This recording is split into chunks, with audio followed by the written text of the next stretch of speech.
여러분, 주식 시세를 나타내는 모니터를 하루 종일 보고 있으면 투자에 성공하나요? 안녕하세요. 행복한 부자가 되고 싶으세요? 이너프입니다.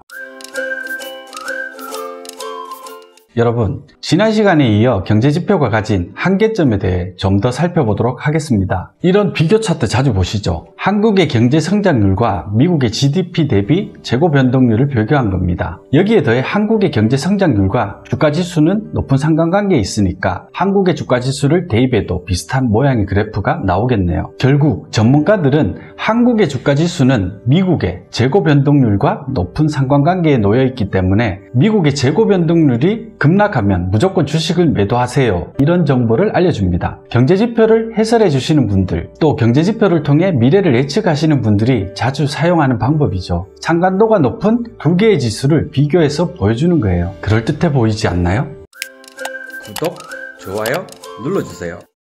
좀 극단적인 예시지만 통계적으로 머리를 빡빡 깎은 사람들의 판매 성과가 좋다고 머리를 빡빡 깎으면 성과가 좋아진다는 말과 크게 다르지 않아요. 이는 상관관계와 인과관계를 동일시해서 생긴 웃지 못할 일이에요. 상관관계가 매우 높다고 해서 꼭 인과관계가 성립되는 것은 아니거든요. 그런데 경제지표가 제시하는 비교 그래프들은 상관관계인 경우가 대부분입니다. 그런데도 우리들은 연속적으로 나타나는 통계적 우연을 인과관계로 쉽게 믿어버립니다. 어이없는 일이죠. 자연의 법칙은 확실성의 원리를 따릅니다. 즉 세계 어디서든 과거, 현재, 미래에 관계없이 같은 압력에서 섭씨 100도가 되면 물은 수증기가 되고 구름은 있을 점에 도달하면 형성되죠. 그런데 사회과학은 그렇지 못해요. 인과관계의 입증이 훨씬 어렵고 복잡해요. 또 항상 예외가 발생합니다. 가장 널리 사용되는 수요 공급 곡선조차도 예외는 아닙니다. 일반적으로 가격이 올라가면 수요는 낮아지고 공급은 늘어난다고 배웠죠. 그런데 가격이 올라가는데도 이상하게 수요는 떨어지지 않고 더 늘어나는 경우가 발견됩니다. 이때 경제학자들은 새로운 이론을 들고 짠! 하고 나타납니다. 배블론 효과라고 들어보셨죠? 고가의 제품에 대한 수요가 끊이질 않는 과시형 소비를 설명하기 위한 이론이죠. 투자 시장에서도 빈번하게 발생하는 현상입니다. 가격이 오른다는 이유로 수요는 더 늘어나고 가격이 또다시 급등을 하는 경우도 빈번하게 발생하죠. 사회과학에 의존하는 법칙이나 지표들은 절대적인 것이 아니라는 얘기입니다. 노벨 경제학 수상자들이 주축을 이룬 롱텀 캐피털 매니지먼트 LTCM의 파산에서부터 서브프라임 모기지 위기까지 수학적으로는 거의 불가능해 보이는 확률들이 현실이 되기도 합니다. 이를 가리켜 경제학자들은 블랙스완이라고 합니다. 쉽게 말해 발생 가능성은 매우 낮지만 한번 터지면 대규모 폭풍을 몰고 오는 사건을 가리킵니다. 그런데 자연과학과 달리 사회과학의 세계에서는 이러한 예외들이 아주 빈번하게 출현해요. 여러분, 노벨 경제학상을 수상한 경제학자들도 경제지표를 통해 예측하지 못한 블랙스완을 예측해낼 수 있을까요? 글쎄요. 여러분, 이 세상에서 가장 많은 경제지표를 수집하고 분석하는 기관을 딱 하나만 꼽아보세요. 어딜까요?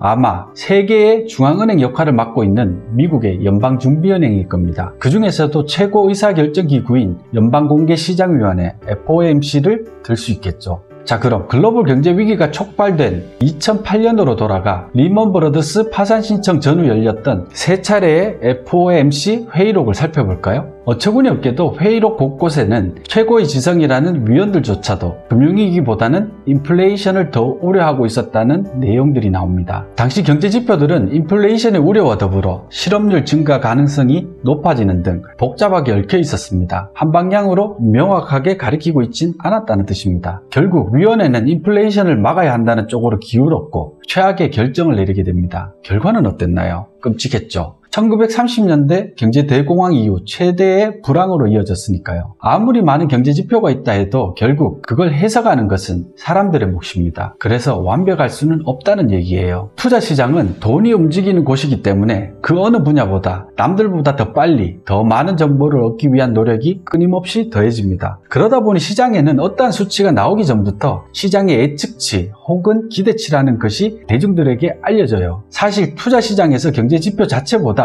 더 중요한 것은 시장의 기대치 혹은 예측치들일 겁니다. 예를 들어 볼까요?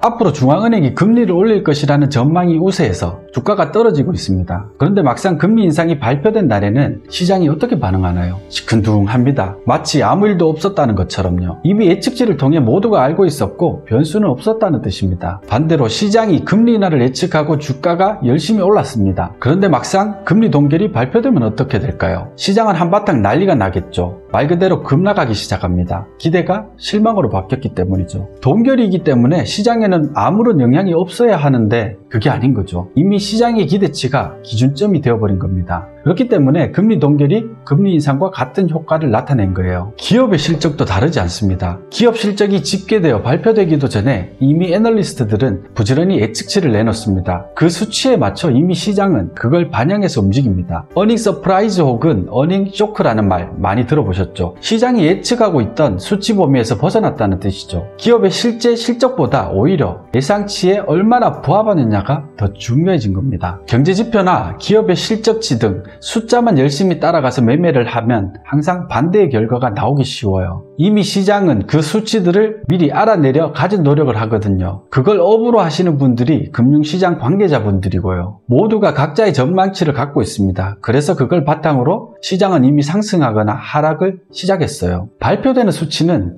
이전에 움직였던 것들을 확정 내지는 수정을 통해 되돌리는 작업을 할 뿐입니다. 소문에 사고 뉴스에 팔아라 라는 말과 같은 이치입니다. 소문은 예측치 혹은 기대치고 뉴스는 그것이 확정되어 발표된 수치입니다. 그런데 순진한 분들은 어느 기업이 사상 최고치 매출을 달성했다는 뉴스를 보고 뒤늦게 주식을 사요. 슬프지 않습니까?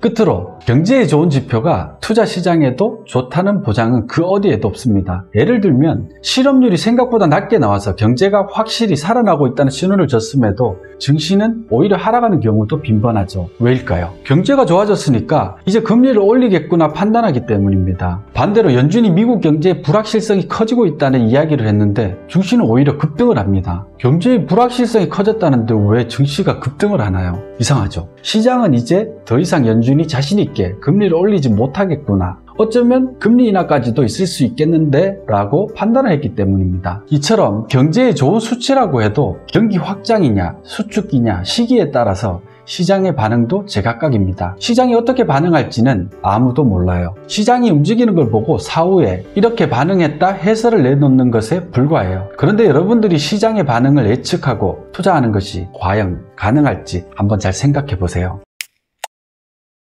사실 모든 경제지표는 점진적으로 소폭 움직일 때는 그다지 의미가 없습니다. 인간이 적응의 동물이듯 시장의 경제 주체들 또한 점진적인 변화에는 잘 적응하기 때문이죠. 항상 문제는 예상하지 못한 갑작스러운 변화에서 시작됩니다. 그런 변화를 미리 알기 위해 경제지표를 모니터링 하시겠다고요? 전혀 그러실 필요가 없어요. 탄광소 카나리아처럼 시장에는 언론이 있고 금융 전문가들이 존재합니다. 그런 변화의 조짐이 조금이라도 보이면 이들이 가장 먼저 큰 소리를 내요. 어찌나 시끄럽게 떠드는지 뉴스와 신문이 온통 이들의 목소리로 도배됩니다. 그러니 그때 여러분도 평상시에 갈고 닦은 경제 지식과 투자 철학을 총동원해서 어떤 판단이든 내리시면 됩니다. 전문가들이 할 일을 굳이 왜 스스로 해내려 하세요? 시간 낭비일 뿐입니다. 여러분, 주식 시세를 나타내는 모니터를 하루 종일 보고 있으면 투자에 성공하나요? 장기 투자자들은 매일같이 주식 시세를 모니터링하지 않아요. 사고 팔고 반복할 게 아니기 때문이죠. 경제 지표도 마찬가지입니다. 시장 분위기를 모니터링하고 뉴스 기사의 내용을 이해하는 정도로 경제 지표를 공부하시면 됩니다. 매일같이 예민하게 경제 지표에 반응하실 필요가 없어요. 차라리 그 시간에 동네 부동산에 한 번 더 가보고 특정 기업의 재무제표나 좀 더 살펴보고 공부하는 게 낫지 않을까요? 투자를 잘하기 위해서 꼭 경제학 박사가 될 필요는 없는 것 같아요.